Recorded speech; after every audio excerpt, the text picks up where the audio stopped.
begin with an acknowledgement. My graduate research was at the University of Kentucky, and a lot of what I'm going to share with you is the result of some experiments and some work that's been done at the University of Kentucky, as well as other places. So I'm going to start out with just a thank you to Dr. David Ditch and Brandon Sears from the University of Kentucky, who contributed a lot to this particular presentation. So tonight I'd like to visit a little with you about developing some forage systems that are appropriate for goat production in Georgia.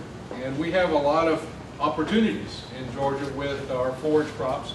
There are many, many species that we can grow, and there are some that we should grow. And there are differences between those. So we'll talk about each of those as we go along. So over the next few minutes, the first thing that I'd like to visit with you a little bit about is the necessity for looking at some of these improved pastures. Something more than just looking at the brown species that are out there, looking at some of the desirable introduced forage species. Secondly, what I'd like to do is ensure a forage availability that is year-round. Develop a forage system that gives you a year-round feed supply, minimizes the amount of hay that you have to feed, and then allows us to use things like legumes to supplement in terms of nitrogen fertilization for that pasture, as well as the quality needs that has already been talked about in terms of the high quality need for some of these animal classes. Then I also want to spend some time talking about focusing on winter forages. I know many of you are kidding at a particular time of the year where some of these winter annual forages are going to be very helpful to you because of their higher nutritive value in general, and really going to help, especially for lactating animals, as well as animals that are putting on high rates of gain relatively early. And then I'm going to spend just a smidge of time talking about reducing the internal parasite load.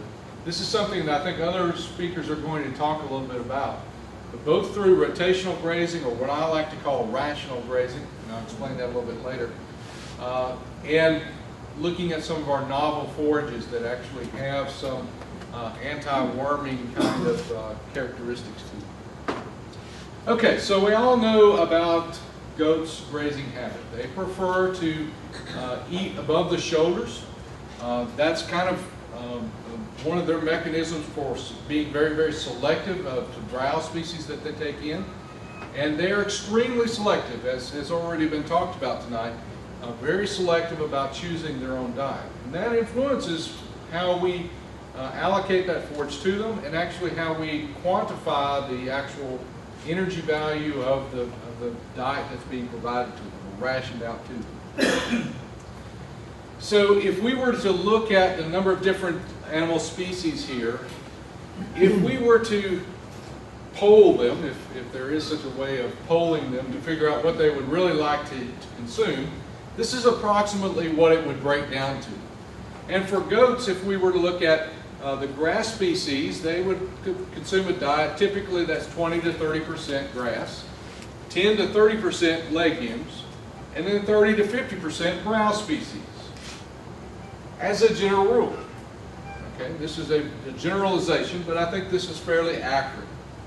Now the problem is that our browse species do not regrow as fast and don't really provide as sustainable a forage system as our grass and legume species that are more of the introduced species. In other words, they don't regrow or come back as quickly and allow us to continue growing.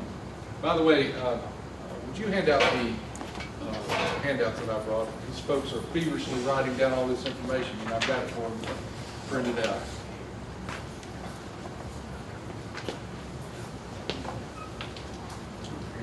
Will each of these be given out on the CD? By the way, this will be available with the handouts will also be available with the YouTube video that we'll put up. It'll also be on the CD that we give you a CD with all the PowerPoint presentations on it, Oh, and cool. the class. Very good, very good. Okay, another aspect that goes into this that we really need to understand is not above and beyond just their selectivity. They also have preference where they would like to consume. Okay?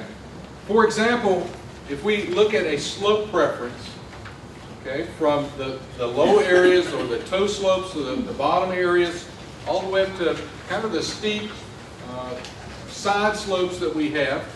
And we're going to look at breaking this down on forage type and also selectivity. Okay? This is one of those graphs that you want to spend some time later on thinking about it in more detail. But let's just go through this and I'll step through it here. Cattle, for example, prefer to be on flatter areas and are relatively low selectivity, but they generally are going to choose grass species as the predominant part of their diet. Okay? Horses very much prefer to be on flat area, are very selective, and definitely have a preference for grass. If we look at sheep, for example, though, we start looking at animals then that have more of a slope preference. They prefer to be on steeper areas. Very selective as well.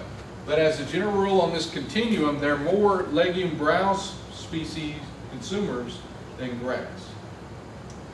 Now let's look now at goats, which is the topic for tonight, of course.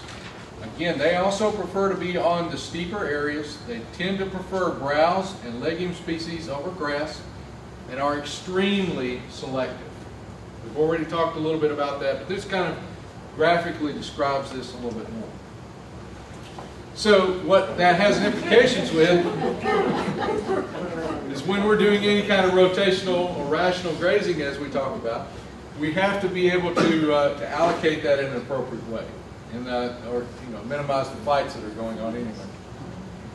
Now, if I were to poll most agricultural producers in the state, and we talk about browse species and goats, the first thing that's going to come to mind is kudzu, right? Kudzu is one of those species that kind of goes hand in glove with any discussion about goats.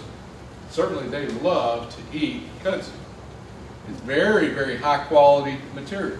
It can be up to 60%, sometimes better than that in terms of TDN, and very high crude protein levels. However, if you graze this 2 or 3 times, you'll never see kudzu there again. It is very intolerant of grazing. So this is one of those scenarios where we have to adapt to what's given to us. Now, there are many, many other species that these animals obviously like to consume. And these include a lot of browse and weed species. And this is really where what I like to focus on first is these browse and weed species.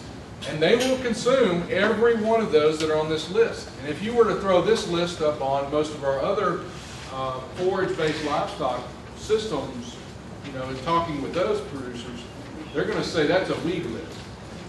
That's a forage list when we're talking about goat producers. Okay? Some of these are extremely high in quality. Pigweed, for example, actually, especially if it's short pigweed or the upper 6 to 8 inches of pigweed, is upper 60s in terms of TDN. Very high in energy. Now, it can accumulate nitrates, all right? But as a general rule, those are not going to be at the top of the plant. And these animals typically are going to consume the top down and the leaves on some of these other species. Even thistles, stinging nettles, and some of the horse nettle, for example, and several other types of species that typically are going to be avoided by other species. So there are a lot of opportunities out here. And you can see in this particular picture, this is from Oregon State, which none of these species, of course, are going to be represented here, but what you can see in a before shot and then an after shot is how well they've done in cleaning it up. And you can see they prefer the browse. That's where they focused on, not the grass. All right. Now, here raises an issue, though. Is this a sustainable system? Not really. It gets back to the question earlier, how do we begin to make that transition? Well, first of all, we need to recognize some things about a goat's grazing behavior. As we've already discussed, browse is kind of their favorite, but browse alone is not going to necessarily be sustainable. We need to allow them to consume some of those other undesirable plants, particularly if we're in a co-grazing setting with other livestock systems. What we also need to think about is some of these seedling stems that are going to be sucker plants, of course, that are going to be growing back from these areas. They're going to preferentially graze those. And that's going to essentially eliminate those, over the long term, it's going to kill those plants out. Another concern, or actually something that's a positive here, is that goats are actually resistant to a lot of plant toxins, or what we would otherwise consider to be toxins to other animal classes. Particularly when it comes to things like tannin levels, they're very resistant to that. In fact, we want tannins in some cases in the diet of goats, and I'll talk more about that in just a minute. But at the end of the day, no matter what forage system that you are dealing with, we have to make sure that whatever we get into that animal is very dense in terms of energy. Now, so the question is, how do we get enough energy into that animal? Well, one is that animal can eat some more, right? But there is a physical limit to which that rumen can take in forage. And that physical limit can be illustrated in an example like this. Can that animal consume enough straw to meet their energy needs? Of course not. They just physically cannot get enough into them because it's not energy dense enough. Digestibility of straw is very, very low. They're not going to be able to get enough energy out of that material. So what we need to focus in on are highly digestible forages. Highly digestible forages have high levels of energy in them. So that is what, in my definition, is a high quality forage, is something that is highly digestible in which we can get a lot of that forage into the animal. The bottom line is that every bite has to count. Now, fortunately, we're dealing with a species in goats that actually do a very good job of selecting from that what's available to them to get the highest quality out of it. As my daddy used to say, they get the goodie out of it, right? They go and they pick out the good parts and leave what they don't want.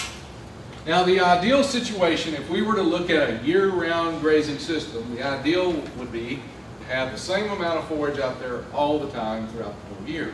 Well, sorry to burst your bubble, but that's not going to happen around here. It just is not possible.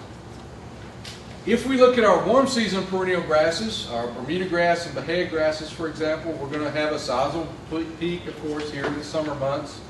We can fill that in with some of our winter annual species. We can also use things like tall fescue and with our cool season perennial species to fill in some of those gaps. But we still have some major holes here, particularly in the fall of the year. We just can't get around that. Giving you some more data here specifically on the Piedmont area for several different forage species. And what you can take with these graphs that I've got that I've put into your handout is that you can look at different species combinations and kind of look to see how they will match up with one another. This is the same sort of diagram for the coastal plain region. Once you get down into the sandier sites down in South Georgia. So here's the reality. The reality is we hardly ever get up to what we really would like to have. And even when we get close, we kind of have this erratic kind of long-term average. Sometimes we have an extreme drought. We haven't had that anytime recently. It's like every year, and this year being kind of a prime example, we've had, basically a nosedive right into a year. But again, the point is that we're never really going to have a consistent supply. And not only that, we're not going to have a consistent supply of high quality forage throughout that time period. So we're going to do the best that we can. We're going to try to design a system here that helps us do that. So the other part of this equation is we need to understand what those animals really would like to have. If we can tie something that's very palatable together with something that's going to give a high quality diet throughout the year, then we've got a really good system. So this is a study that was done in eastern Kentucky where they were looking at a cafeteria style experiment where they had several different species out there, and they went out and monitored which ones that they consumed the most of, and that thereby gauging palatability. So this is the list from top to bottom, the most preferred up at the top, the least preferred down at the bottom. Now there's some really nice things that show up here. There's also some real problem areas too.